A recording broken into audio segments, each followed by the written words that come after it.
we'll go ahead and get started here. First of all, happy belated birthday to Joe Biscaglia. Want to put you out there, Joe. Don't know how old you are, but that's for you to, whether if you want to put that public or not. Injury report, here's what I have for you guys. So A.J. Epinesa and Shaq Thompson will not play. Daquan Jones, Joshua Palmer, Taron Johnson, Christian Benford will all be limited today and questionable for the game. The rest of the guys should be good to go unless something else pops up over the next day or two.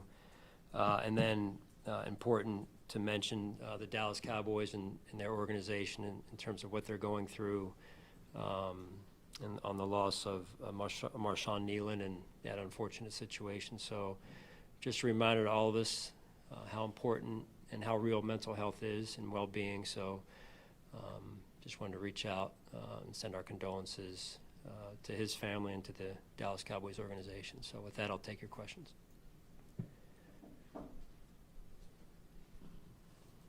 No questions? I understand. Give it a moment, okay? No, appreciate Yep. sentiment for sure. Yep. To switch topics a bit, what have you learned about Jordan Poyer this year? Probably more of what I believe I already knew about him and the type of person he is, the type of character he has, what he values in football, life overall, maybe perhaps too, and just I would say probably the one new thing that I've seen is he's been unselfish, but his willingness to be a servant to a young player or two or beyond, and that's a whole nother level of a trait that sometimes veteran players don't ever get a chance to display. And then others get a chance to display it and they're not really wanting to do that. So that's a gift and an incredible trait that he's willing and able to do that. How important has that been in his comeback year for that to be part of his, journey with the team? Yeah, I'm assuming, better question for him, but I'm assuming he prepared himself mentally for that, knowing that was going to be part of the task that was required of him.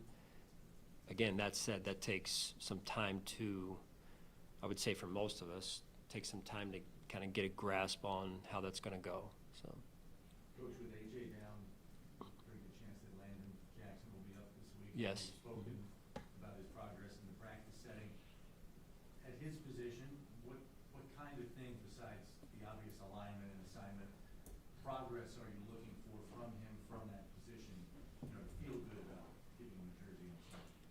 Understanding his role is number one, just like it is for all of us. Understand your role, understand the job description that comes with your role and the requirements that are necessary and the style of play that comes with it, and then knowing that you have to be ready to go beyond and above your role as well in terms of when you're called upon to do more than maybe what you prepared for.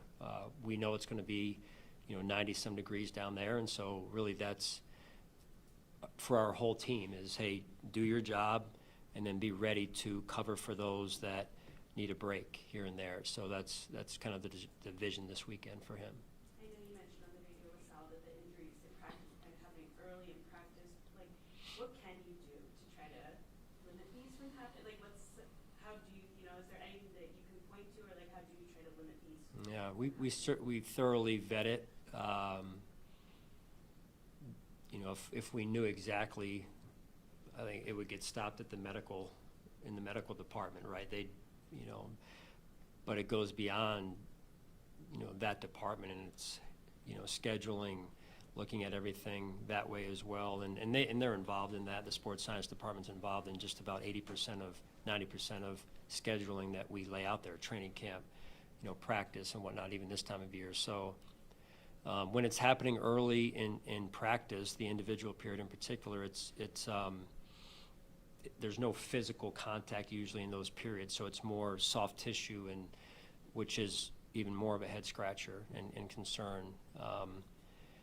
What do? Do you not practice you know, so that's not always best for driving levels of performance either. So if I knew we'd be doing it, if we knew, we would have adjusted. And you know, you'll see us ramp it down a little bit today, just overall freshness at this point, middle of the season. There's a lot of bumps and bruises and aches and pains and soreness that add up now. So it's something we're trying to figure out. You know, it's not the first year it's happened.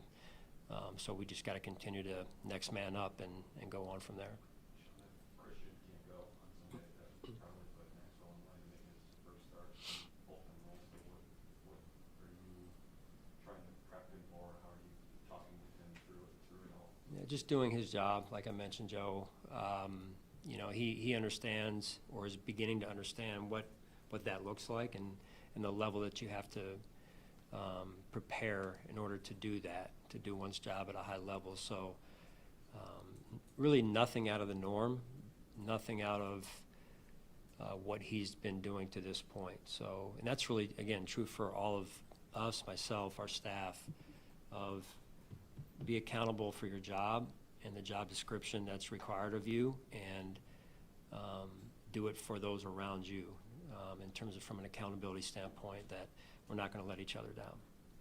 Sean, you talked about James, spoke about him a little bit about more and kind of growing that relationship. When did that start?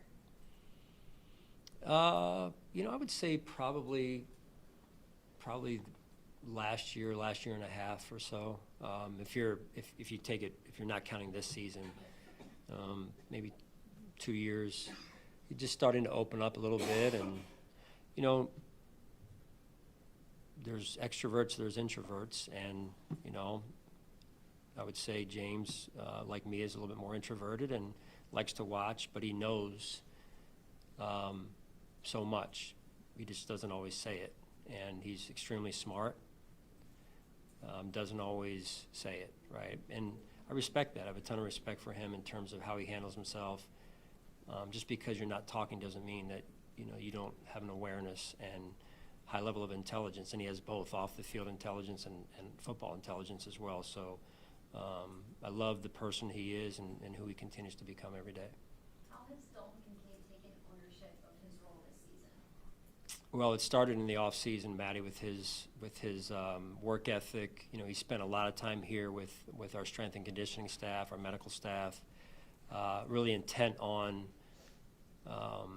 taking another step as a football player, and maybe, you know, even from a personal level as well. And those two go hand in hand quite a bit. So the proof is in the pudding. So far, you see the results. Results are variable, as I always say. But the process that has led him to the results is what he's really focused on, from what I can see, and it's paying off. Lou added a piece at the trade deadline. Are you kind of looking at Gabe Davis as somewhat exciting piece to kind of bring into your offense at some point this season?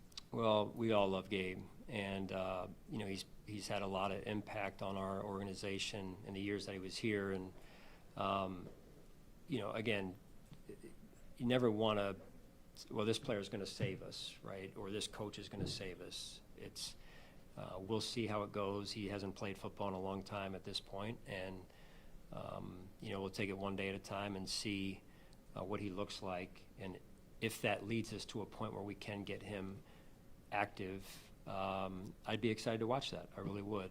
But again, trying to manage expectations for a young man that hasn't played in a stretch of time, I think that's the right approach right now. On a fashion note, noticed you were wearing your glasses more during games. Is there any reason for that, or like why the change? Yeah, they're not even prescription. I just wear them for the look. I got Steve to laugh.